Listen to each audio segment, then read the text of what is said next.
నమస్తే, నేను విజయారెడ్డి.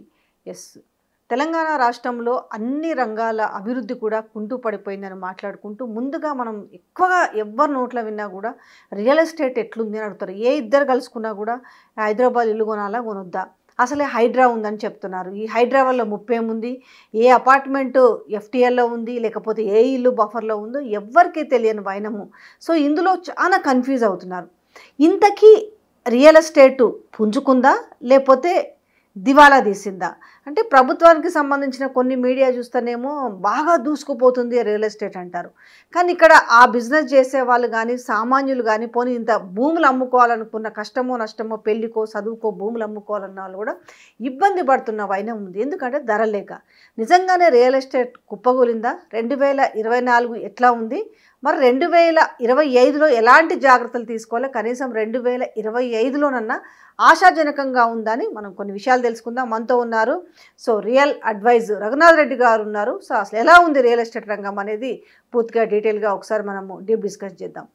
నమస్తే సార్. నమస్తే మేడం. యా, రియల్ ఎస్టేట్ చాలా మంది జీవితాలు దాని మీద డిపెండ్, అంటే ఇండైరెక్ట్గా డైరెక్ట్గా దాని మీద డిపెండ్ అయ్యి దాని మీదనే ఆధారపడి ఉంటాయి కదా.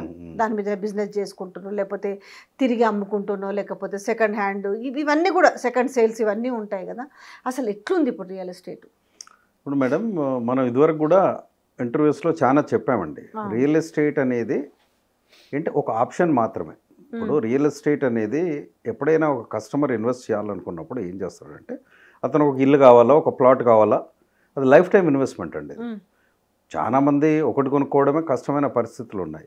అలాంటప్పుడు 2-3 కొనడం అనేది ఇప్పుడు కోవిడ్ తర్వాత కనుమరుగైపోయింది. కారణాలు ఏంటంటే బయింగ్ పొటెన్షియల్ అనేది లేదు. అంటే ఒక వ్యక్తికి 50,000 శాలరీ అనుకోండి, దానికి కొనాలంటే 20% 30% హైక్ ఉంటేనే కదా. శాలరీలో 50%, మోర్ దెన్ 50% ఎక్స్పెండిచర్కి వెళ్తున్నప్పుడు ఆయన సేవింగ్స్ అనేది 20-30% పెట్టుకుంటాడు. అది ఎప్పుడైతే ఎస్కలేషన్ లేనప్పుడు బయింగ్ పొటెన్షియల్ కూడా పడిపోయింది. ఈ బయింగ్ పొటెన్షియల్ ఎప్పుడైతే పడిపోయిందో కన్జ్యూమర్ కొనడం అనేది తగ్గిపోయింది.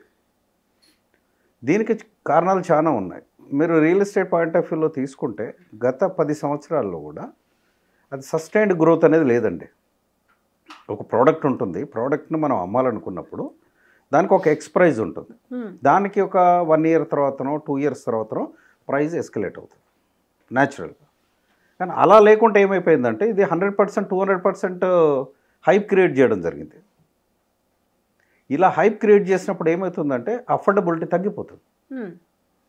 ఫర్ ఎగ్జాంపుల్ ఒక ప్రోడక్ట్ లాంచ్ చేయాలంటే ఒక 2 కోట్ల రూపాయల అపార్ట్మెంట్ అనుకోండి. ఫర్ ఎగ్జాంపుల్ ఒకైనా 1000 అపార్ట్మెంట్లు కట్టాడు. దాన్ని లాంచ్ చేయాలంటే అతను ఒక ఫీజిబిలిటీ స్టడీ చేయాల్సి ఉంటుంది.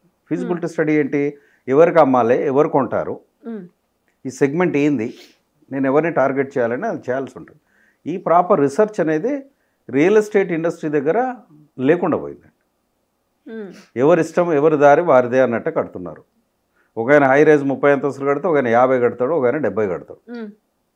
దీనికి ఎవరిది బ్లేమ్ చేయాలి? మనము బిల్డర్స్నే బ్లేమ్ చేయాల్సి ఉంటుంది ఫస్ట్. అంటే పర్మిషన్స్ వస్తున్నాయి కదా. ఇప్పుడు సపోజ్ ఇప్పుడు మనకు ఎంత 56 హైదరాబాద్ మీరు ఎంతైనా కట్టుకోవచ్చు, అన్లిమిటెడ్ ఎఫ్ఎస్ఐ కాబట్టి ఎంతైనా కట్టుకోవచ్చు. ద స్టాండర్డ్ ఇస్ నో, మీరు 70 అంతస్తులు కట్టచ్చు, 80 అంతస్తులు కట్టచ్చు. అన్లిమిటెడ్ ఎఫ్ఎస్ఐ అంటే దానికి హై రేజ్కు దానికి అన్లిమిటెడ్ అనమాట, దానికి రెస్ట్రిక్షన్ లేదు. కాబట్టి మీరు ఆ నామ్స్ ప్రకారంగా ఫ్లోర్ ఇండెక్స్ ఏదైతే ఉంటుందో అది వదిలేసుకుంటూ, సెట్ బ్యాక్స్ వదిలేసుకుంటూ మీరు ఎంతైనా కట్టచ్చు. మీకు పర్మిషన్స్ వస్తాయని మీరు అన్నారు. పర్మిషన్స్ వస్తాయంటే మీరు పర్మిషన్ ఇస్తున్నారని నేను కడితే మరి నేను అమ్మగలనా లేదా అని చూసుకోవాలి కదండి. కానీ ఏదో ఒకటి చేసి అమ్ముతున్నారు కదా. ఆల్మోస్ట్ ఇప్పుడు ఇవాళ ఇంతకుముందు ఒక 60-70 లక్షలు 80 లక్షలు కోటి పెడితే ఒక ఫ్లాట్ వస్తుంది అనేది ఒకటి ఉండేది. ఒక 3 బెడ్రూమ్ ఫ్లాట్ ఒక 1600-1700 లేదంటే ఒక 2000 స్క్వేర్ ఫీట్ వచ్చేది.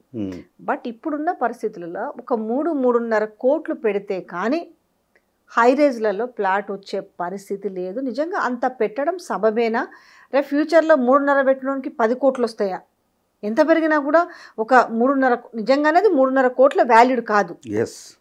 అలాంటిది రేపు దానికి ఏం ఆశించవచ్చు? ఇంకా ఇది పూర్తిగా అన్బయాస్డ్ అండి. ఇది పూర్తిగా రాంగ్ కాన్సెప్ట్. ఇప్పుడు మీరు అనుకుంటున్నారు 3.5 కోట్లు పెడితే అది 10 కోట్లు అవుతుందా, ఇది ఎందుకు అయింది అనేటువంటి క్వశ్చన్లో దీనికి ఏంటంటే ఎప్పుడైతే ల్యాండ్ వాల్యూస్ పెరిగిపోతాయో అప్పుడు కాస్ట్ కూడా ఎస్కలేట్ అవుతుంది. ల్యాండ్ వాల్యూస్ ఎందుకు పెరిగినాయండి? ఈరోజు తీసుకుంటే మీకు ల్యాండ్ కాస్ట్ ₹1,00,00,000 ఉన్నటువంటి ల్యాండ్ ఎక్కడైతుందో అది 50కి 40కి కూడా కొనే నాదు లేడు కదా. అంటే ఇట్స్ అన్ ఆర్టిఫిషియల్ హైప్ అన్నట్టు. ఇప్పుడు 100 కోట్లకి ఎకరం పోయిందండి ఆక్షన్లో. 100 కోట్ల ఎకరం ఉందా అంటే అర్థం ఏంటి? ఇప్పుడు గవర్నమెంట్ ఆక్షన్ చేయాలనుకున్నప్పుడైనా గవర్నమెంట్ రెవెన్యూ తీసుకురావటానికైనా ఇక్కడ ఇంత పోయింది అని చెప్పుకొని వాళ్ళు ఆక్షన్ చేసుకొని డబ్బు కలెక్ట్ చేసుకున్నారు బిల్డర్స్ దగ్గర. మనం చేసిన ఇదివరకు ఇంటర్వ్యూలు కూడా చెప్పాం, 500 మంది బిల్డర్లు ఈఎంఐ ₹2,00,000 ఈఎండి అది కడతారు కదా ఫస్ట్ 2 lakhs or 5 lakhs, అది వదిలేసుకున్నారు అసలు. దాని అర్థం ఎందుకు అంటే అది కట్టలేని పరిస్థితి. వాళ్ళకు కూడా తెలుసు అన్నమాట, ఇది అంత రేటు లేదు, 20 కోట్లు 50 కోట్లు లేదు అనేది వాళ్ళకి తెలుసు. కాకపోతే ఎలా ఉంటుందో మూమెంట్ చూద్దామనే విధంగా పోయారు. కాబట్టి అది బ్యాక్ ఫైర్ అయింది కదా అది. కాబట్టి ఏం చేస్తున్నారు మీరు అన్నట్టు ₹1,00,00,000 అపార్ట్మెంటు యాక్చువల్గా వ్యాలిడేట్ చేస్తే కాస్ట్ ఆఫ్ కన్స్ట్రక్షన్ కానీ ల్యాండ్ కాస్ట్ కానీ ఆ లొకేషన్ బట్టి చూస్తే అంత ఉండదండి. నాకు తెలిసి 30-40% తగ్గుతుంది. కానీ అయినా కొంటున్నారు కదా. లేదండి, ఇప్పుడు మీకు apartments more than 5 lakh apartments are waiting for sale. ఎక్కడ కొంటున్నారు చెప్పండి? 5 లక్షలు 5 లక్షల చిల్లర ఉన్నది. ఇప్పుడు కమర్షియల్ స్పేసెస్ తీసుకోండి, ఒక్కొక్కరు 1 million 2 million 5 million కమర్షియల్ స్పేస్లు కడుతున్నారు. అది ఎక్కడ ఆక్యుపెన్సీ వచ్చిందండి? ఇప్పుడు రియల్ ఎస్టేట్ అంటేనండి అందరు రాంగ్ కాన్సెప్షన్లో ఎలా ఉంటున్నారంటే real estate it's not everybody's cup of tea. అందరూ కొనలేరండి అది, కొందరే కొనగలరు. దానికి అఫోర్డబిలిటీ ఉండాలి, అఫోర్డబిలిటీ లేదు. రెండో పాయింట్ ఏంటి, మీరు ఎస్కలేట్ చేసినారు ప్రైజు. చేసినప్పుడు ఎట్లా కొంటాడు కస్టమరు? అది బిల్డర్స్ కూడా తెలుసు కదా. ఇప్పుడు కాన్సెప్ట్లో ఇప్పుడున్న పరిస్థితులలో ఇప్పుడు సపోజ్ పెద్ద పెద్ద పేర్లను చెప్పుకునేవి హై రేజెస్ ఏవైతున్నాయో ఇప్పుడు ఒకటి ఫినిష్ అవ్వడానికి 3 to 5 years అనుకుంటాం, 3 to 4 to 5 years మధ్యలో ఇస్తాడు. ఈ స్టార్టింగ్లో తీసుకున్న వాళ్ళకి ఏమవుతుందంటే తక్కువ వస్తుంది. బుక్ చేసుకున్నప్పుడు ఒక 6,000 7,000 8,000 9,000 స్క్వేర్ ఫీట్ అంటే దాని లొకేషన్ బట్టి వాళ్ళ కట్టడాన్ని బట్టి వాళ్ళు ఇచ్చే అమ్యూనిటీస్ని బట్టి దాని తర్వాత పెరుగుతుంది. కాబట్టి వాళ్ళందరూ కూడా ముందే బుక్ చేసుకుంటారు కదా. ఇక్కడ ఖాళీగా ఉంటున్నాయా నిజంగా అంటే మీరు చెప్తున్నారు? ఇప్పుడు ఏమైపోయిందంటే బిల్డర్స్ కూడా ఎలా ఉంటుందంటే ఒక ఎక్స్ బిల్డర్ ఉన్నాడండి, ఒక రిపీటెడ్ బిల్డర్ 1000 అపార్ట్మెంట్లు కానీ ఏం చేస్తాడు, నా మొత్తం అయిపోయినాయి 50% అయిపోయినాయి అని చెప్తాడు. అంతేగాని ఇప్పుడు సేల్ అనేది ఎలా జరుగుతుందంటే మీ దగ్గర ఏ బిల్డర్ అయినా కానీ ఫండా ఇన్ రియల్ ఎస్టేట్ ఎలా ఉంటుందంటే నేను ఒక ప్రోడక్ట్ లాంచ్ చేస్తున్నానంటే ఒక 30% సేలు 100లో 30 అపార్ట్మెంట్లు వితౌట్ ఎనీ అడ్వర్టైజ్మెంట్ నా ప్రీవియస్ కస్టమర్సే కొనుక్కోవాలి అఫోర్డబిలిటీ బట్టి. మిగతాది మీరు మార్కెట్ చేసుకుంటారు, XYZ చేసుకుంటారు, అమ్ముకుంటారు. కానీ అందులో అమ్ముడు పోయినాయే తక్కువ కదా. ఇప్పుడు దాన్ని బట్టి మనం చూస్తే సరే మీరు అన్నారు అమ్ముడు పోతున్నాయి అంటున్నారు, మీరు రిజిస్ట్రేషన్స్ ఎందుకు తగ్గినాయి చెప్పండి? అసలు గవర్నమెంట్ రెవెన్యూలో 25 to 28% is coming from real estate industry. Tax రూపకంలో కానివ్వండి, రిజిస్ట్రేషన్ మూలంగా కానివ్వండి, అప్రూవల్స్ ఛార్జెస్ మూలంగా కానివ్వండి, whatever it is. Income tax వాళ్ళకు కూడా రెవెన్యూ సోర్స్ అదే కదా మెయిన్, ట్యాక్స్ కూడా పేయర్స్ వాళ్ళే కదా. అలా అలాంటప్పుడు రిజిస్ట్రేషన్స్ ఎందుకు తగ్గాయి? రిజిస్ట్రేషన్ ఆఫీస్లో మల్కాజిగిరి, మేడ్చల్ తీసుకోండి, రంగారెడ్డి తీసుకోండి, పర్ డే 100-150 రిజిస్ట్రేషన్స్ అయినా ఈరోజు కనీసం 15, 20, 30 కంటే ఎక్కువ అవ్వట్లేదు. ఎందుకంటారంటే బయింగ్ లేదు కదా. మీరు అమ్మినరని మీరు చెప్తున్నారు, రిజిస్ట్రేషన్ అవ్వట్లేదు. ఏది నమ్మాలి ఇప్పుడు మనము? డేటా బట్టి నమ్మాలి కదా, సబ్జెక్ట్ టు కరెక్షన్. సరే ఇప్పుడు మనం ఒకవేళ అనుకుందాం, మీరు అన్న లెక్క ప్రకారం చూసుకున్నా కూడా చాలా హ్యూజ్ ఆఫ్ ఫ్లాట్స్ ఈరోజు ఖాళీగా ఉన్నాయి, వాళ్ళు కూడా రెడీ టు సేల్ అన్నట్టుగా ఉన్నారు. మరి అలాగని పోనీ తక్కువ ధరకి ఏమని ఇస్తున్నారంటే అది లేదు కదా. పోనీ కస్టమర్ ఇదే అడుగుతారు, మీరేం మస్తుగా చెప్తారు కానీ పోయి మేము కొనాలనుకుంటే ఎవడు కూడా తక్కువ రేట్లకు ఇస్తాడు. ఏది చూసినా కూడా 2 కోట్లు 3 కోట్లు 4 కోట్లు 5 కోట్లు తప్ప లక్షల్లో లేని పరిస్థితి కనిపిస్తుంది కదా అనే క్వశ్చన్ కూడా వస్తుంది. మీరు అన్నది పాయింటేనండి. ఇప్పుడు తక్కువకి ఎందుకు ఇవ్వట్లేదు అని అంటే ఎలా ఉంటుందంటే ఒక బిల్డర్ ప్లానింగ్ చేసినప్పుడు ఏమవుద్దంటే ఒక 4-5 ప్రాజెక్టులు వేస్తాడు. ఒక ప్రాజెక్ట్ తోటి ఉండదు కదా, 4-5 ప్రాజెక్టులు వేసినప్పుడు ఒక ప్రాజెక్ట్లో ఆయన 30% అమ్మగానే బ్యాంకు మార్టిగేజ్ చేస్తాడు. బ్యాంకు నుంచి, ఫైనాన్షియల్ ఇన్స్టిట్యూషన్స్ నుంచి ఫండింగ్ వస్తుంది. ఇది ఎప్పుడైతే అమ్ముతుండో అది కడుతూ ఉంటాడు. తర్వాత ఇంకో ప్రాజెక్ట్ లాంచ్ చేస్తాడు. ఆ కస్టమర్ షిఫ్ట్ అనేది జరుగుతూ ఉంటుంది అక్కడ. అయినప్పుడు ఏం చేస్తాడు, ఒక్కసారి ఆయనకి ఇన్వెంటరీలో ఇప్పుడు మీరు 5 ప్రాజెక్టులు 1000 అపార్ట్మెంట్లు అన్నప్పుడు ఒక్కొక్క దాంట్లో 200, 300 అమ్మినా కానీ మిగతా 600, 3000 అపార్ట్మెంట్లు స్టిల్ పెండింగే కదా. అటువంటి పరిస్థితుల్లో ఆయన ఏమనుకుంటాడంటే, సరే ఇవాళ కాకపోతే రేపు అమ్ముదాము, will take some more time. Serious buyers వస్తే ఈరోజు కూడా 500, 800 రూపాయలు, 1000 రూపాయలు తగ్గిస్తున్నారు. టుడే వీ హ్యావ్ ఇన్ఫర్మేషన్, తగ్గిస్తున్నారు. అంటే దీన్ని బట్టి ఏమవుతుందంటే, ఇటు political nexus, bureaucrat nexus, financial institutions nexus also, అంటే బ్యాంక్స్, ఈ ముగ్గురు నెక్సెస్గా తయారై ఈ వ్యాపారం చేస్తున్నారు. అయితే రీసెంట్లీగా నేను ఒక కొత్త విషయం కూడా విన్నాను.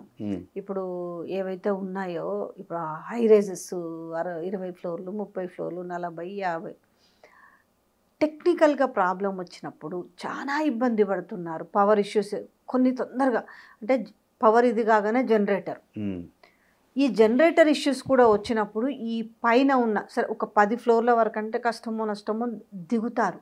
కానీ ఆ తర్వాత వాళ్ళు చాలా ఇబ్బందులు ఎదుర్కొంటున్నారు. ఈ మధ్యలో ఈ ప్రాబ్లమ్స్ కూడా వస్తున్నాయి అనేది కూడా అందులో ఉన్న వాళ్ళు చెప్పడం జరిగింది. ఎగ్జాక్ట్లీ మీరు చెప్పింది. ఇదివరకు మీతో కూడా నేను ఇంటర్వ్యూలో అన్నాను, మీరు కనుక గ్రౌండ్ రిపోర్ట్ ఏదన్నా రెడీ చేస్తానంటే నేను కూడా వస్తానని చెప్పాను మీతో. ఇది వాస్తవం అండి. ఇప్పుడు కొన్ని అపార్ట్మెంట్స్ని కోకాపేట తీసుకోండి, నార్సింగ్ ఏరియాలో తీసుకోండి, ఔటర్ రింగ్ రోడ్ దగ్గర తీసుకోండి, పేర్లు ఎందుకు కానీ ఒక్కొక్కరు 5 టవర్లు 10 టవర్లు 3000 అపార్ట్మెంట్లు 4000 కడుతున్నారండి. అక్కడ ఎన్ని కార్లు ఉంటాయి, ఎంత బయటికి పోవాలి, రోడ్డు విడితే ఏమున్నది, అక్కడ వాటర్ లాగింగ్ ఉందా లేదా, వాటర్ ఎంత డెప్త్లో పడ్డది. ఇంకొక పాయింట్ కూడా మనము వీడియో ద్వారా జనాలకు చెప్పాల్సి ఉంటుంది. కొనే ముందు మీరు డాక్యుమెంట్స్ అన్నీ వెరిఫై చేసుకోండి. అంటే ఏ బిల్డర్ ఇవ్వట్లేడండి. మీకెందుకు, మీకు ఫ్లాట్, మీకు లోన్ వచ్చే విధంగా చూసుకుని అంటారు. ఇప్పుడు కొంచెం అవేర్నెస్ పెరిగింది. అవేర్నెస్ అంటే కూడా స్టిల్ దే ఆర్ స్టబర్న్ అండి బిల్డర్స్. ఒక అర్బన్ రైజ్ కంపెనీ ఉంది, నాకు వచ్చే wikirial.inలో మన కన్సల్టింగ్ దగ్గరికి ఎందుకు వస్తున్నారంటే, ఇప్పటికి ఏదైనా కొనాలంటే కూడా కన్ఫ్యూజన్ చాలా ఉందండి మార్కెట్లో. నా దగ్గరకు వచ్చేటువంటి క్లయింట్స్ అడ్వైజ్ ఏదైతే మేము ఇస్తున్నామో దాన్ని బట్టి నేను చెప్తున్నాను. వాళ్ళు ఏమంటున్నారు, బఫర్ జోన్లో ఉందండి అమీన్పూర్లో, సార్ కొనాలా వద్దా, అది ఆల్రెడీ వెబ్సైట్లో పెట్టారు, లీగల్ వెరిఫికేషన్ మేము చేస్తామని చెప్పాము. వాళ్ళు ఏమంటున్నారు, డాక్యుమెంట్స్ ఇవ్వమంటే documents ఇవ్వట్లేరు.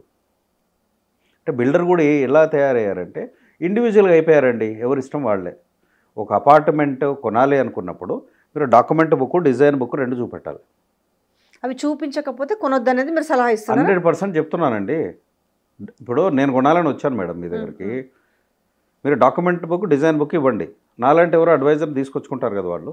Document book in the sense మీకు ల్యాండ్ డాక్యుమెంట్స్ ఎలా ఉన్నాయి, మీరు దాన్ని లాయర్ రిపోర్ట్ ఎలా ఉంది, ఓకే, మీరు హెచ్ఎండికి సబ్మిట్ చేసినప్పుడు వాళ్ళు ఏం చేశారు, రేరా నెంబర్ ఏముంది, నెంబర్ కరెక్ట్ ఉందా లేదా, అవన్నీ మేము వెరిఫై చేస్తాం కదా. అవన్నీ ఒకసారి చూపించకుండా ముందే అడ్వాన్స్ కట్టండి అనేటువంటి పరిస్థితిలో ఉన్నారు. అడిగితే ఎందుకు ఇవ్వనంటున్నారు, కారణం ఏంటి? కారణం ఏంటంటే అది బిల్డర్స్ వాళ్ళ చాయిస్. ఇప్పుడు సుప్రీంకోర్టు కూడా ఒక జడ్జిమెంట్ ఇచ్చిందండి, యూనిలాటరల్ అగ్రిమెంట్స్ చెల్లవు అని. అంటే మీ దగ్గర మీరు బిల్డర్, నేను మీ దగ్గర తీసుకుంటున్నా, మీరు చెప్పిన అగ్రిమెంట్ నేను సైన్ చేయాలంటే చేయను. There are certain clauses have to be implemented as per the customer choice. Car parking ఉంది, రిజిస్ట్రేషన్ చేయనంటారు, అలాట్మెంట్లో ఇస్తానంటారు. యాక్చువల్లీ ఎలా అమ్మాలి, as per RERA norms carpet area అమ్మాలి. Carpet area, built up area, super built up area ఏముంది, ఏమి ఫిట్టింగ్స్ ఇస్తున్నాడు, అవన్నీ కూడా ఇన్స్పెక్షన్కి ఆయన చూపెట్టాలి. ఏదో మోడల్ ఫ్లాట్ చేసాము, చాలా డీసెంట్గా తయారు చేసాము, అది అలాగే ఉంటుందని నమ్మడానికి లేదు అని వికిరియల్ ద్వారా ఎప్పటికీ చెప్తున్నాం మనం. బిల్డర్స్ ఎలా అయిపోయారంటే మనం అడిగితే ఇవ్వలేని పరిస్థితిలో ఉన్నారు. కస్టమర్కి తీసుకుంటే తీసుకోలేదు. కానీ ఇప్పుడు కొంచెం మారిందేమో కదా ఈ హైడ్రా వల్ల. సో కొంచెం మారినట్టు మీకు అనిపిస్తలేదా? అంటే హైడ్రా ఎప్పుడైతే వచ్చిందోనండి, హైడ్రా అనేది దాని థాట్ ప్రాసెస్ కరెక్టే. ఎందుకంటే లేక్స్ ప్రొటెక్ట్ చేయాలి, గవర్నమెంట్ ప్రాపర్టీస్ ప్రొటెక్ట్ చేయాలి, ఎఫ్టీఎల్ అవన్నీ ప్రొటెక్ట్ చేయాలని వచ్చింది, కరెక్టే. కానీ ఇప్పటి వరకు హైడ్రా తీసుకున్నటువంటి డెమాలిషనే ఎక్కువైపోయింది. మళ్ళీ హైడ్రా ఏమంటున్నారు, రంగనాథ్ గారు మొన్న ఇంటర్వ్యూలో చెప్పాడు, ఏమని, జూలై 19th నుండి లోపల వరకు అప్రూవల్స్ ఎఫ్టీఎల్లో ఉన్న బఫర్లు ఉన్న అప్రూవల్స్ ఉంటే మేము డెమాలిష్ చేయము. మళ్ళీ ఏమంటున్నారు, 2000 నుంచి 2024 వరకు సెటిలైట్ పిక్చర్స్ అన్ని తీస్తాము, మళ్ళీ మేము దానికి యాక్షన్ ప్లాన్ తయారు చేస్తున్నాము అంటున్నాడు. Where there is a clarity? ఇప్పుడు మీరు రేపు మళ్ళీ ఉండి డెమాలిష్ చేస్తానంటే దానికి బాధ్యులు ఎవరు? ఇప్పుడు మీ దగ్గరకు వచ్చిన వాళ్ళు అడుగుతున్నారా, ఇది హైడ్రా అంటున్నారు కదా, ఇది ఉందా, బఫర్లో ఉందా, ఎఫ్టీఎల్లో ఉందా?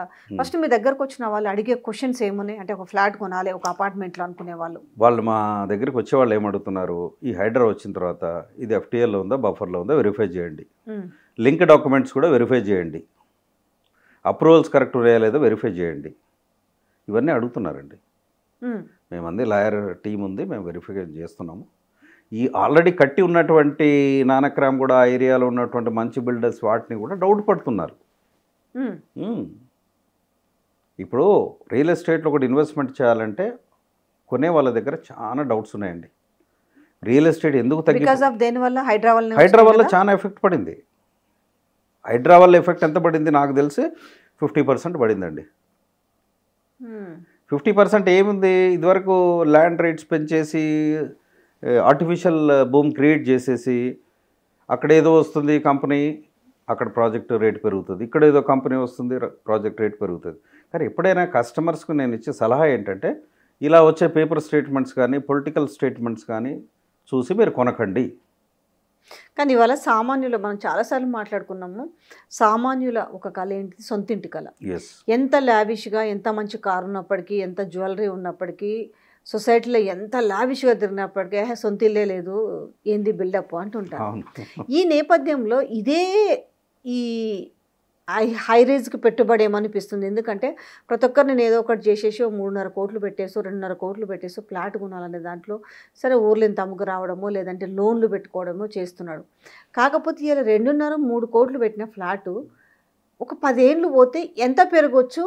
అంటే ఓన్లీ ఉండడానికైనా రేపు ఎప్పుడైనా రీసేల్ చేసుకోవాలంటే అంతకు డబల్ పైసలు వస్తాయా? గుడ్ క్వశ్చన్ అండి. ఇప్పుడు ఎలా ఉంటుందంటే చిన్న ఎగ్జాంపుల్ ఇస్తాను. ఒక కారు కొన్నారు మీరు, కారు ఏం చెప్తారు, స్టాండర్డ్ ఫంక్షనింగ్, కార్ డెఫినెట్గా డిప్రిషియేషన్, అది అవునన్నా కాదన్నా కారు డిప్రిషియేషనే. కానీ మీది 1,00,000 కిలోమీటర్లు తిరిగినా 1,50,000 తిరిగినా కానీ దాని వాల్యూ ఎప్పుడు పెరుగుతుంది? డిప్రిషియేషన్తో పాటుగా. అంటే మీరు ప్రాపర్ సర్వీసింగ్ చేసి ప్రాపర్ మెయింటైన్ చేసి డీసెంట్ మెయింటైన్ చేసినప్పుడు ఏమిటంటే దాని వాల్యూ పెరుగుతుంది, కొంత పెరుగుతుంది. అలాగే అపార్ట్మెంట్స్ కూడా ఎలా ఉంటుందంటే ఒక బిల్డర్ దాన్ని బాగా మెయింటైన్ చేసినప్పుడు, ఆ లొకేషన్ అడ్వాంటేజ్ బాగా ఉన్నప్పుడు మాత్రమే మీరు తీసుకున్న దానికంటే మేబీ ఒక 10-20% ఉండొచ్చు. ఫర్ ఎగ్జాంపుల్ XYZ బిల్డర్స్ ఉన్నారండి, వాళ్ళది always there is a premium product. Okay, అంతేగాని అందరిది పెరుగుతున్నటువంటి కరెక్ట్ కాదు. బిల్డరు మెయింటెనెన్స్ అంటున్నారు, అన్నీ అమ్మేసిన తర్వాత బిల్డర్ కథం చేతులు ఎత్తేస్తే తర్వాత చాలా ఇష్యూస్లలో అపార్ట్మెంట్ వాళ్ళు కొట్టుకునే పరిస్థితి కూడా ఉంది. అవునవును. ఆ బిల్డర్ చేసిన రాంగ్ డిజైన్ కావచ్చు, లేదనంటే అతను ఇల్లీగల్గా కొన్ని చేసి తర్వాత పర్మిషన్లు ఇప్పించి అమ్మినవి కావచ్చు, ఇట్లా రకరకాల ఇష్యూస్ కూడా ఉన్నాయి కదా. బిల్డర్లు తర్వాత చేతులు దాటవేస్తున్న పరిస్థితి కూడా కనిపిస్తుంది కదా. 90% అలాగే ఉన్నారండి. బిల్డర్ ఏంటంటే అమ్ముకోవాలి, క్యాచ్ చేసుకోవాలి, బయటపడాలంతే. ఈ never bothered about the customer. RERA ఎందుకు వచ్చింది? కన్జ్యూమర్ యాక్ట్ ప్రొటెక్ట్ చేయడానికే కదా వచ్చింది. ఆ రెరా కూడా మొన్నటి నుంచే కదా అదేదో యాక్షన్లోకి దిగింది. ఇదివరకు రెరా పేరుకే కానీ ఏమీ లేదు కదా. మరి రెరా వాళ్ళకు కూడా చాలా కంప్లైంట్స్ వస్తున్నాయి, ఫైన్లు వేస్తున్నారు. But there is no controlling mechanism. నేను అనేది పాయింట్. ఈ హైడ్రా వచ్చిన తర్వాత కొంచెం అంటే నాకు తెలిసి హైడ్రాకు ముందే చాలా ఆల్రెడీ అండర్ కన్స్ట్రక్షన్లో ఉన్నాయి, చాలా ఉన్నాయి కదా. ఇప్పుడు కొత్తగా నిజంగానే సైట్లు తీసుకొని చేసేవి ఉన్నాయా? ఆ సైట్లు తీసుకునేటప్పుడు ఆలోచిస్తురా అంటే ఇది చెరువైనా సరే మనం ఏదో ఒకటి లాబింగ్ చేసి తీసుకొచ్చి కట్టేద్దాము, ఇది కాలువ ఉన్నా సరే దీన్ని పూర్తి చేద్దాము అనేది కొంత ఏమన్నా మారిందంటారా? అలా ఇప్పుడు మైండ్ సెట్ కొంచెం చేంజ్ అయిందండి. చేంజ్ అయింది, బిల్డర్స్కు చేంజ్ అయింది, కస్టమర్కు చేంజ్ అయింది. ఆ మైండ్ సెట్ అనేది కొంచెం మారింది. నేను కూడా ఇప్పుడు వస్తుంటేనే ఒక అడ్వర్టైజ్మెంట్ చూశాను. అడ్వర్టైజ్మెంట్ ఏం చేస్తున్నాడంటే Hydraa proof and Hydraa clearance అని ఉందని కూడా ఇప్పుడు అడ్వర్టైజ్మెంట్స్ ఎలా చేస్తున్నారంటే ఫస్ట్ చూసాను Hydraa clearance, Hydraa proof and water logging proof. మొకిలలో వర్షాలు పడి ఎన్ని నీళ్ళు వచ్చినా అవును, చూసినా అవును, ఈ 2 క్యాప్షన్స్ పెట్టుకున్నాడు అతను. ఉమ్, ఇప్పుడు రేపు రావాల్సింది అంటే Hydra proof, water logging proof, ఇవన్నీ బిల్డర్స్ కమ్యూనికేట్ చేయాల్సి ఉంటుంది, ప్రూవ్ చేయాల్సి ఉంటుంది కస్టమర్కి. నేను డాక్యుమెంట్స్ ఇవ్వను, ఏది ఇవ్వను అంటే కస్టమర్ ఎలా ఉండాలంటే మీరు తొందరపడి కొనకండి. కానీ ఇప్పుడు కొంచెము ప్రజలు కూడా ఇంతకుముందు ఏమయ్యేదంటే భూములు అమ్ముకోనైనా జాగ కొనాలి, ఇల్లు కొనాలనేది అని కొంచెము ఏమాట కాబట్టి హైదరాబాద్లో మాత్రం మారినారు కదా. ఏందా ఈడ భూమి అమ్ముకోను పోయి ఆడ చెరువుల్లో మడుగుల్లో కొనుడు ఎందుకు, ఇదేదో భూమి మనదే ఉంచుకుంటే పోలే అనేది కొంచెం ఆలోచన. నేను ఇది 2 సంవత్సరాల నుంచి చెప్తున్నాను లేదా మీరు చెప్తారు భూములు అమ్ముకొని ఇల్లు మీ విషయంలో కూడా చెప్పాను కదా. వద్దు ఇల్లు అవును మీ విషయంలో సిస్టర్స్ భూములు చెప్పాను కదా, అమ్ముకోవద్దు అన్నారు. అవును చెప్పాను కదా. కాబట్టి ఎప్పుడైనా ఇదే అమ్మాయి అది కొనడం కరెక్ట్ కాదండి, ఈ కారు అమ్మాయి ఆ కారు కొనడం కరెక్ట్ కాదు. ఉమ్, నేను ఏమంటానంటే రియల్ ఎస్టేట్ ప్రోడక్ట్ అనేది it's only A um, life time investment ఒకేసారి చేస్తారు. దీంట్లో ఇంకేం జరుగుతున్నాయి? Point number 1, escalation of rates బాగా జరిగిపోయినాయి కాబట్టి అఫోర్డబిలిటీ తగ్గింది. ఓకే.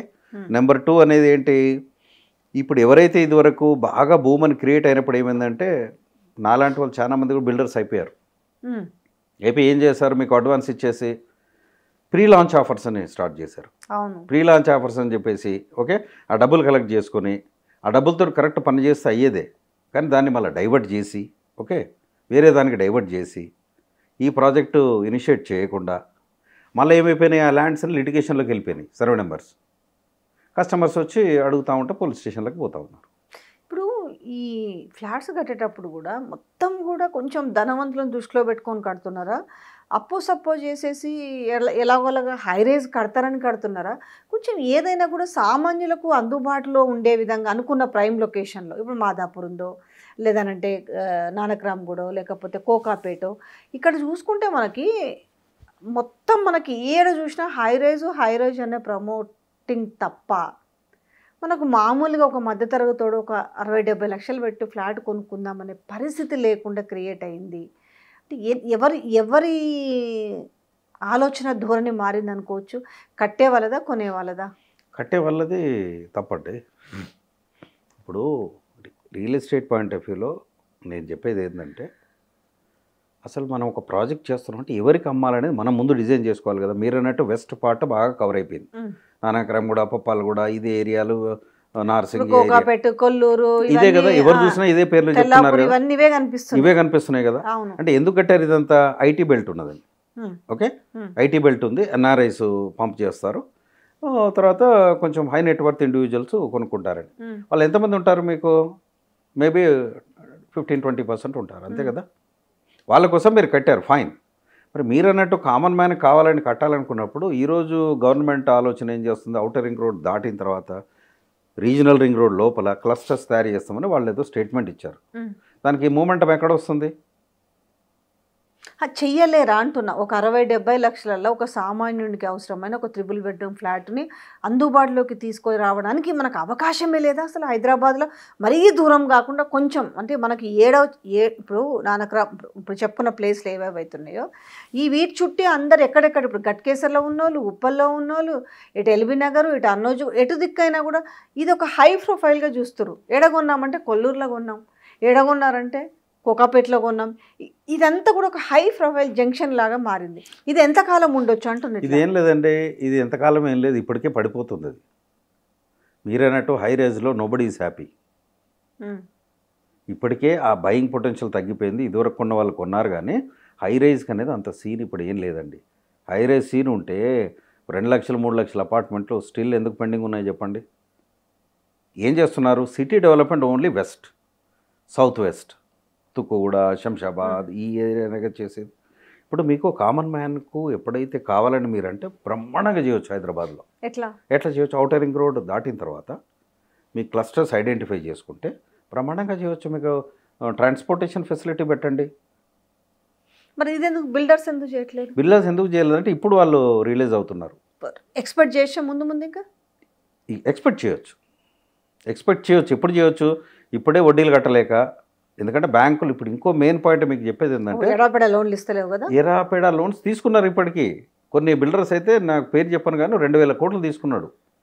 ఆ బ్యాంక్ ఎట్లా ఇచ్చిందో తెలియదు, ఆ బ్యాంక్ ఎప్పుడో రిఫండ్ అవుతుందో తెలియదు. అంటే పబ్లిక్ మనీని ఈ నెక్సెస్ కదా, nexus in the sense it's an understanding between politicians, bureaucrats, approvals ఇచ్చేది బ్యూరోక్రాట్స్, ఫండింగ్ ఇచ్చేది బ్యాంకర్స్.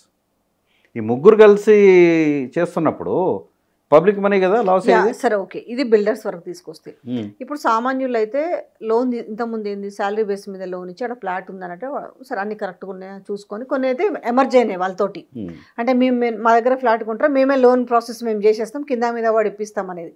అయితే మన హైడ్రా రంగనాథ్ కమిషనర్ ఏమన్నారు అని అంటే లేదు మీరు బ్యాంకులను కూడా మేము ఇది చేస్తాము, ఎట్లా పడితే అట్లా లోన్లు ఇవ్వనిక లేదు అని ఉంది కదా. ఓకే, గుడ్ చెప్పారు. అంటే మనకు ఇప్పుడు మీరు ఒక అపార్ట్మెంట్ సపోజ్ ఒక బిల్డర్ కట్టాడు, మేము ఇప్పిస్తామండి మా దాంట్లో నుంచి డాష్ బ్యాంక్ నుంచి అని చెప్పేస్తారు, పంజాబ్ నేషనల్ లేకపోతే ఇంకేదో అని. ఇప్పుడు ఆ సెక్టార్లో చూస్తే ఆ అపార్ట్మెంట్స్ మొత్తం లెక్క ఒకటే బ్యాంక్ నుంచి ఉంటాయి, అది మన ఎట్లా మేనేజ్ చేస్తారు అనేది. ఇప్పుడు ఆ సిస్టంలో ఎంత మార్పు వచ్చి ఉంటుంది నిజంగా, దీనివల్ల సామాన్యులకు కూడా ఇలా కష్టమై ఉంటుందా? అంటే వీళ్ళేమైనా కొత్త క్లాసులు అంటే ఇది బఫర్లో, అంటే వాళ్ళేమో ఇప్పుడు ఇలా కూలగొట్టిన వాటికి కూడా ఈఎంఐలు కడుతున్న పరిస్థితి కనపడుతుంది. సో ఇలా సామాన్యులు చూసుకోవాల్సిన పరిస్థితి ఏంది? సామాన్యులు ఒకటేనండి, లింక్ డాక్యుమెంట్స్ అనేది ఒక 60 ఏళ్ళు 50. అవునండి, అది బ్యాంక్ వాళ్ళకి ఎందుకు రెస్పాన్సిబిలిటీ ఉండదు? నేను ఇదివరకు కూడా ఈ ఇంటర్వ్యూస్లో మన ప్రీవియస్ ఇంటర్వ్యూస్ రివైజ్ చేస్తే మీకు ఇదే చెప్పాను నేను. మీకు అప్రూవల్ ఉందని కానీ, బ్యాంక్ అప్రూవల్ ఉందని కానీ, హెచ్ఎండి అప్రూవల్ ఉందని కానీ, రెరా అప్రూవల్ ఉందని కానీ మీరు తీసుకోవద్దు. సబ్జెక్టు 2-3 సార్లు వెరిఫికేషన్ చేయాలి. ఆ డ్యూటీ బ్యాంక్ వాళ్ళది కూడా కదా. బ్యాంక్ వాళ్ళు లక్షల కోట్లు లోన్ ఇస్తున్నారు కదండి. ఈ రోజు ఏదో ఒక 20%, 10% డౌన్ పేమెంట్ కడితే కూడా లోన్లు ఇచ్చే పరిస్థితి కనపడుతుంది. కోట్లు 3 కోట్ల వాల్యూ ఉంటే 2 కోట్ల లోన్ తెచ్చుకున్న వాళ్ళు కూడా ఉన్నారు కదా. ఆ రెస్పాన్సిబిలిటీ బ్యాంకర్స్కి ఎందుకు లేదు? బ్యాంకర్స్ ఎందుకు లేదంటే నెక్సెస్ అయిపోయింది కాబట్టి అండి. నేను బ్యాంకర్ అండి, నేనేం చూస్తా, XYZ ప్రాజెక్టు అప్రూవల్ ఉందా, హెచ్ఎండి ఉన్నది, రెరాది ఉన్నది, లింక్ డాక్యుమెంట్స్ నా లీగల్ టీం వెరిఫై చేస్తారు. సో మోరాల్లెస్ ఉంది. ఇప్పుడు ఇలా వెరిఫై చేస్తే ఎఫ్టీఎల్ బఫర్లో ఎందుకు కన్స్ట్రక్ట్ చేశారు ఇప్పటి వాళ్ళకు? మనం అనుకుందాము బ్యాంక్ అయినా వెరిఫై చేసి ఉంటే వాళ్ళకి లోన్ ఎట్లా, బిల్డింగ్ మొత్తం శాంక్షన్ చేశారు, లోన్ ఎట్లా ఇస్తున్నారు ఇప్పుడు? అదే ఇప్పుడు concerned IAS officer, concerned HMD chairman ఇట్లాంటి వాళ్ళు ఉంటారు కదా, వాళ్ళకి తెలియదా? కింద ఇరిగేషన్ అయినా సంతకం పెడతాడు, మున్సిపాలిటీ అయినా సంతకం పెడతాడు, ఎగ్జిక్యూటివ్ ఇంజనీర్ సంతకం పెడతాడు, ఈయన సంతకం పెడతాడు. ఇప్పుడు మీరు మీడియాలో ఉన్నారు కదా, నేను పేర్లు చెప్పాను కానీ డిగ్ చేస్తే ఆల్మోస్ట్ పెద్ద ఒక 5-6-10 అలాగే ఉన్నాయి. మరి అలాంటప్పుడు ఎవరిని తప్పు పడతాను చెప్పండి? కాబట్టి ఇది it's nexus between 3 players. So ఇప్పుడు మీరు ఏం అడ్వైజ్ ఇస్తారు? అంటే ఇప్పుడు 2024లో జరిగిందంతా చూసినాము, హైడ్రా ఎంటర్ అయింది, అతలాకుతలమైంది, పాపం పెద్దల సంగతి పక్కన పెడితే బడాబాబులది, మధ్యతరగతులు నష్టపోయారు, కూలిపోయిన శిథిలాలకు, కూలగొట్టిన శిథిలాలకు ఈఎంఐలు కడుతున్నారు. వాళ్ళది సొల్యూషనే కాలే వాళ్ళది. ఇంకా బ్యాంక్ ఊరుకోడు కదా, మీ సాగు మీరు చావండి, నా ఈఎంఐ నాకు కట్టండి. ఈ 2025లోకి రేపు కొత్తగా కొనుక్కునే వాళ్ళకి లేదనంటే ఇన్వెస్ట్ చేసే వాళ్ళకి మీరు ఇచ్చే అడ్వైజ్ ఏంది? మంచి క్వశ్చన్ అండి. ఇప్పుడు 25లో ఏం జరగబోతుందో కూడా చెప్తాను మీకు నేను. చెప్పండి, ఏం జరగబోతుంది? ఇప్పుడు ఏమీ మారదండి. ఇప్పుడు ఇన్వెంటరీ చాలా ఉంది, ఓకే, లాట్ ఆఫ్ సప్లై ఉంది. ఇది అమ్ముకోవాలంటే నాకు తెలిసి ఇంకా 5 ఏళ్ళు పడుతుంది. ఓహో, ఇప్పుడు ఉన్నది లిక్విడేట్ చేయాలంటే, నేను అమ్ముకోవాలంటే 5 ఏళ్ళు పడుతుంది మినిమం, డేటా కనుక తీస్తే as per registrations. Government revenue కూడా తగ్గిపోయింది. ఓకే, నేననేది ఏంటంటే ఉన్నదానికి మీరు ఏం చేయండి, బిల్డర్సు ఒక పాలసీ మ్యాటర్ మీరే తయారు చేసుకోండి, గవర్నమెంట్తో అవసరం లేదు. ఉన్న దాంట్లో మనం అమ్ముకోవాలి, 2,000 రూపాయలు స్క్వేర్ ఫీట్కి ప్రాఫిట్ వచ్చేది 300 పెట్టుకోండి, తగ్గియండి, మీరు ఎలాగోలా బయటపడండి. నెంబర్ 2 ఏంటంటే మీరు ఒక గైడ్లైన్స్ ఫామ్ చేసుకొని ఏం చేయాలి, రేపు మనము వేరే ప్రోడక్ట్ లాంచ్ చేయాలి, తక్కువలో లాంచ్ చేయాలి, అఫోర్డబుల్ వాళ్ళకి లాంచ్ చేయాలన్నప్పుడు మీరు వేరే ఏరియా చూసుకోండి. ఇప్పుడు నీకు వరంగల్ హైవే లేదా, అవుటర్ రింగ్ రోడ్ చుట్టూ ఎంత ఉందండి ల్యాండ్, అక్కడికి వెళ్ళి మీరు ఇన్ఫ్రాస్ట్రక్చర్ డెవలప్ చేసుకొని అక్కడ మీరు కన్స్ట్రక్షన్ స్టార్ట్ చేయండి. అంటే అక్కడ ఐటీ కంపెనీస్ పెద్దగా లేవు కదా, ఐటీ అక్కడికి వచ్చేస్తే అది కూడా దీంతో పాటుకి ఇది డెవలప్ అవుతుంది. ఒకటండి, ఐటీ అని పట్టుకొనే ఇప్పుడు మొత్తము అయిపోయింది. ఇప్పుడు ఏదైనా ఒకదాన్ని పట్టుకొని ఐటీ మీద బిజినెస్ చేస్తే ఇట్లే ఉంటుందండి. ఐటీ సెక్టర్ ఎంతమంది ఉన్నారు, కామన్ జనాలు ఎంతమంది ఉన్నారు, మన డిస్ట్రిక్ట్ నుంచి ఎంతమంది ఉన్నారు? ఇంట్లో నుంచి ఒక్కరన్నా కూడా ఉద్యోగాలు, ఇప్పుడు చదువుకొని ఉద్యోగాలు చేస్తారు కాబట్టి ఐటీకి వస్తున్నారు కాబట్టి సరే ఒక గచ్చిబౌలిలోనో లేకపోతే ఇట్లనో ఇవన్నీ ఫిల్ అయిపోయినాయి. ఒకప్పుడు అంటే మణికొండ, గచ్చిబౌలి, బంజాయిల్స్, జూబ్లీహిల్స్ ఇవన్నీ ఫిల్ అయిపోయినాయి. ఇప్పుడు అంతే, కాజా కూడా అయిపోయింది, కోకాపేట కూడా ఫిల్ అయిపోయింది, అంతే. ఇప్పుడు తెల్లాపూరు, కొల్లూరు, ఇంకా అటు ఇప్పుడు శ్రీశైలం హైవే తుక్కు కూడా అటు పాకిపోతుంది అన్నట్టు. ఇటు మాత్రం మీరు అన్నట్టుగా వరంగల్ హైవే సైడ్ కానీ లేదనంటే ఇప్పుడు షామీర్పేట సైడ్ ఉంది, వరంగల్ హైవే ఉంది, నాగ్పూర్ హైవే ఉంది, బాంబే హైవే ఉంది. సో ఇవన్నీ కూడా అంతగా కాదు లేదనే చెప్పాలి. ఒకటండి, క్రియేట్ చేయాలి ఇంట్రెస్ట్ క్రియేట్ చేయాలి. ఇప్పుడు నేను ఉన్నానండి, సాఫ్ట్వేర్ జాబ్ చేస్తున్నా, ఎంత ఇస్తుందండి జీతాలు? 30,000 రూపీస్ పర్ మంత్, అంతే. వాళ్ళు ఇచ్చేది ఎక్కువ ఇవ్వరు కదా. లే ఆఫ్స్ చాలా జరుగుతున్నాయి. ఇప్పుడు ఆర్టిఫిషియల్ ఇంటెలిజెన్స్ వచ్చింది, ఆర్టిఫిషియల్ ఇంటెలిజెన్స్ రావడం ఇంకా చాలా పోతాయి. మీరు ఒక ఐటీ సెక్టర్ను దృష్టిలో పెట్టుకొని బిల్డింగ్లు కడతానంటే ఇలాగే ఉంటుంది పరిస్థితి.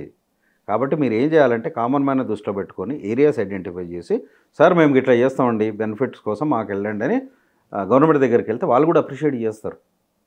హైడ్రా వచ్చింది, ఎఫెక్ట్ అయింది. హైడ్రా ప్లస్ అండ్ మైనస్ ఉన్నాయి. అరే భయం క్రియేట్ అయింది, అరే ఇది పోతే ఏముంటుంది, ఇది పోతే ఏముంటుంది భయం ఉంది. That's a good sign. రెండో పాయింట్, లాట్ ఆఫ్ సప్లై పెట్టుకొని అన్నెసెసరీ హైప్ క్రియేట్ చేసుకొని కావాల్సిన దానికంటే ఎక్కువ కన్స్ట్రక్ట్ చేసి అలా unethical practices, pre launches, soft launches అని పోయి ఎన్ని కంపెనీలు అండి, 5 నుంచి 10 కంపెనీలు 200-300 కోట్లు తీసుకొని మనం చూసాం కదా. దీనికి ఏం చేయాలంటే మీరు బిల్డర్స్ అసోసియేషన్ వాళ్ళు ఒక ఫ్రేమ్ పెట్టుకొని మీరు పబ్లిసిటీ చేయండి, అవేర్నెస్ ప్రోగ్రామ్స్ క్రియేట్ చేయండి. ఏదో ప్రాపర్టీ షో పెడతాము హైటెక్స్లో అందరు రండి అంటే there is no point. Wikirial.in అనేటువంటి కంపెనీ ఇవన్నీ అడ్వైజ్ చేస్తుందండి. గవర్నమెంట్కి కూడా సలహా ఇచ్చేది ఏంటంటే దీనికి ఒక రెగ్యులేటరీ బాడీ, ఇప్పుడు హైడ్రాకు రంగనాథ్ గారిని ఎలా పెట్టారో ఈ రియల్ ఎస్టేట్ బాడీస్కి ఒక డైరెక్షన్ ఇచ్చేసి అప్రూవల్స్ కానీ ఏది కానీ ఒక బాడీ, జనరల్ బాడీని, ఒక రియల్ ఎస్టేట్ డెవలప్మెంట్ కౌన్సిల్ అనుకోండి, ఒకటి ఫ్లోట్ చేయాలి.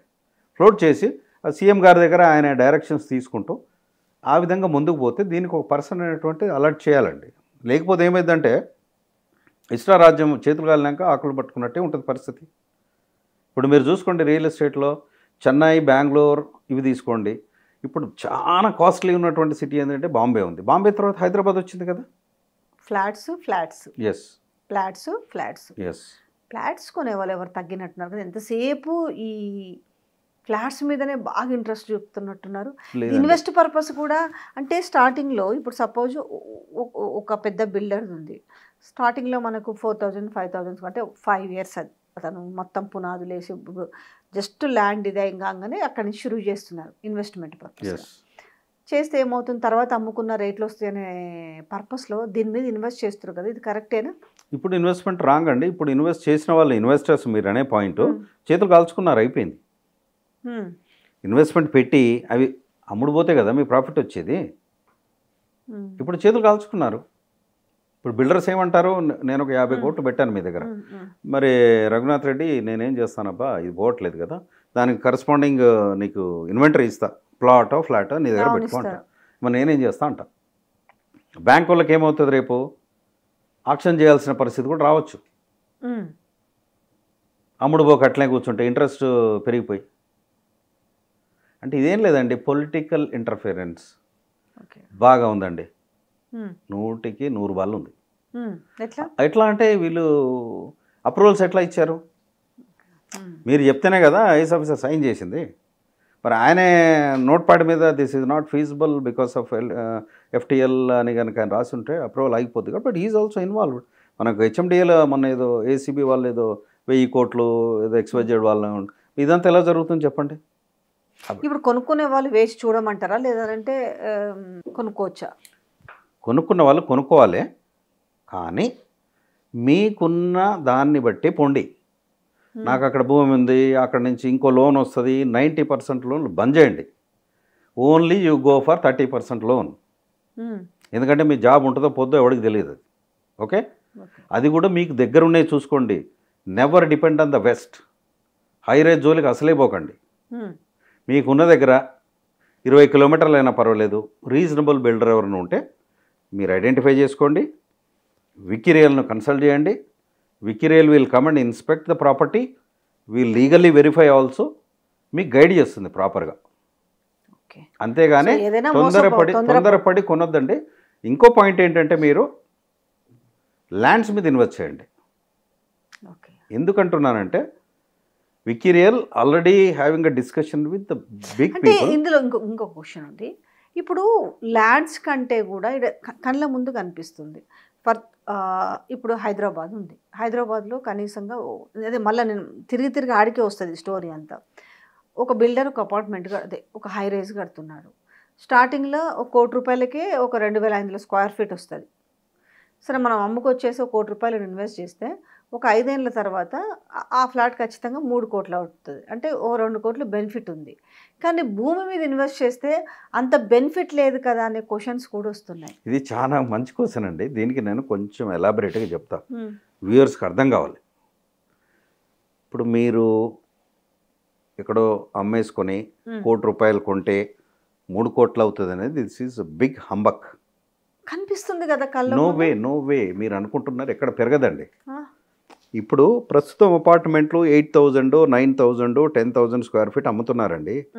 ఎప్పుడైనా నా సజెషన్ ఏంటంటే, friendly suggestion to everybody, never get in to an apartment or a commercial space or retail space for the sake of earning return on investment. అంటే అర్థము, మీరు పెట్టిన డబ్బుకు నాకు బాగా పెరుగుతుంది అనే ఉద్దేశంగా ఇన్వెస్ట్ చేయకండి. ఇప్పుడు కారణం ఏంటంటే, ఇప్పుడు ఆల్రెడీ రేట్లు చాలా విపరీతంగా అయిపోయాయి. కారణాలు ఏదైనా కావచ్చు, ల్యాండ్లు బాగా హైప్ చేసింది, government is involved, so many things ఏదో ఉండొచ్చు, XYZ. That is a different debate. దాన్ని పెట్టుకుని మీరు 3 కోట్లు అయింది అనేది వేస్ట్. మీకు ఉండాలా ఇల్లు, లేదా ఒకటి కొనుక్కోండి. ఓకే, కానీ ఇన్వెస్ట్మెంట్ వద్దండి. ఇన్వెస్ట్మెంట్ అపార్ట్మెంట్స్ కమర్షియల్ స్పేసెస్లో పెట్టకండి. కమర్షియల్ స్పేసెస్లో కూడా మీకు కొంతమంది ఉన్నారు, పేరు చెప్పను కానీ, 10,000 square feet first floor virtual space అంటే మీకు 10,000 స్క్వేర్ ఫీట్ల 100 అమ్ముతున్నారు. మీకు రిటర్న్ ఆన్ ఇన్వెస్ట్మెంట్ ఇంత ఇస్తామండి అంటున్నారు. దాన్ని కూడా నమ్మకండి. మేము దీంతో అయిపోయాము, దాంతో అంటే అయిపోయాము. కొంచెం లేట్గా అయినా పర్లేదు కానీ భూముల మీద ఇన్వెస్ట్ చేసుకోవడమే దానికి కూడా ఎగ్జాంపుల్ ఇస్తున్నా. భూమి మీద పెట్టుబడి ఎప్పుడైనా లాభము. కారణం ఏంటంటే, మీరు ₹1,00,00,000 పెట్టి కొన్నప్పుడు 9% ఇంట్రెస్ట్, 8% బ్యాంక్ ఇంట్రెస్ట్ కడుతూ మీరు అది లోన్ తీసుకొని కట్టినప్పుడు మీకు మళ్ళీ ఈ ఎప్పుడైతే ఇంట్రెస్ట్ పేమెంట్ ఏదైతే ఉంటుందో, ఆల్మోస్ట్ మీరు క్లోజ్ అయ్యే వరకు ఎంత అవుతుంది తెలుసా? 5 ఇయర్స్కి ఆల్మోస్ట్ మీరు తీసుకున్న దానికి మోర్ దెన్ డబుల్ అవుతుంది. ఇంట్రెస్ట్ పేమెంటే ఎక్కువ ఉంటుంది క్యాలిక్యులేషన్స్. కాబట్టి మీకు అక్కడ వచ్చేటువంటి పెరుగుదల అనేది ఈ ఇంట్రెస్ట్తో కంపేర్ చేస్తే ఏముండదు. కాబట్టి ల్యాండ్ రేట్స్ ఏంటంటే, ల్యాండ్ అనేది ఎప్పుడైనా మీకు you can do community farming, you can do some corporate activity, you can do ecotourism projects are coming up. There are so many companies. మీకు కావాలంటే కూడా Vikirial will guide you for identifying the properties and we will maintain that properties also. నేను ఇన్వెస్టర్స్కి చెప్పేది ఏంటంటే, దీన్ని పంపు చేయకండి real estate మీద, చాలు. అర్థమైంది. You never do the mistake. Customers కూడా చాలా కాషియస్గా ఉండండి. బ్యాంక్ అప్రూవల్ ఉంది, అది అప్రూవల్ ఉంది, ఇది అప్రూవల్ ఉంది, అన్నీ బాగానే ఉన్నాయి. Don't trust. మీరు డిమాండ్ చేయండి. మీరు డిమాండ్ చేసినప్పుడు వాళ్ళు ఇవ్వకపోతే you go and complaint to RERA. Ranganath గారు ఉన్నారు కదా, ఆయన కూడా కంప్లైంట్ చేయండి. సో వీళ్ళు అడిగిన డాక్యుమెంట్స్ వాళ్ళు చూపించకపోతే డెఫినెట్గా కంప్లైంట్ చేయండి. మీకు అది లేకపోతే జీవితం లేదా ఏంటి? ఈరోజు 3 కోట్ల క్యాష్ ఉన్నోడు చాలా గొప్పోడండి. మీకు 30 అపార్ట్మెంట్లు ఉండొచ్చు, 3 కోట్ల క్యాష్ ఉన్నోడు బెటర్ దెన్ యూ. ఎందుకంటారు? మీకు లిక్విడిటీ ఉండదు కదా అక్కడ. You have property but there is no liquidity. ఎప్పుడు అమ్ముతారు మీరు? Nobody is a taker. చిన్న ఏరియాలలో, మంచి ఏరియాలలో 4,500, 4,800 అమ్మటానికి సేలుకు పెడితే కూడా కొనే నాదుడు లేడు. కాబట్టి రియల్ ఎస్టేట్ అనేది never do a business with the real estate. Do a business with the real estate. However look into the parameters of the customers. కస్టమర్స్ని దృష్టిలో పెట్టుకొని చేయండి. ఒక అపార్ట్మెంట్ 50% అయినాక then you launch another project. Don't go by the sentiments. Emotional బ్లాక్మెయిల్స్కు పడకండి అని చెప్తున్నాను. నాకు తెలిసింది, నా స్టడీ ప్రకారం ఏంటంటే, చదువుకున్న వాళ్ళు బాగా నష్టపోతున్నారండి. చదువుకున్నవాడు నష్టపోవట్లేదు. మంచి పెద్ద కార్లు, మంచి విల్లాస్ అన్నీ ఉంటాయి, డబ్బులు కట్టేస్తున్నారు. They are in trouble. ఇంకోటి, రేరా కూడా there is no statutory thing for RERA to verify your documents. మీరు ఇచ్చినే పెట్టుకుంటారు, అంతే నెంబర్ ఇస్తారు. కాబట్టి నేను అనేది ఏంటంటే, Vikirial ఉందండి, Vikirial.in వెబ్సైట్కి రండి, మాతో కాంటాక్ట్ చేయండి. మీ ఇన్వెస్ట్మెంట్ సేఫ్గా ఉంటాయి. We will guide you properly, we will help you properly.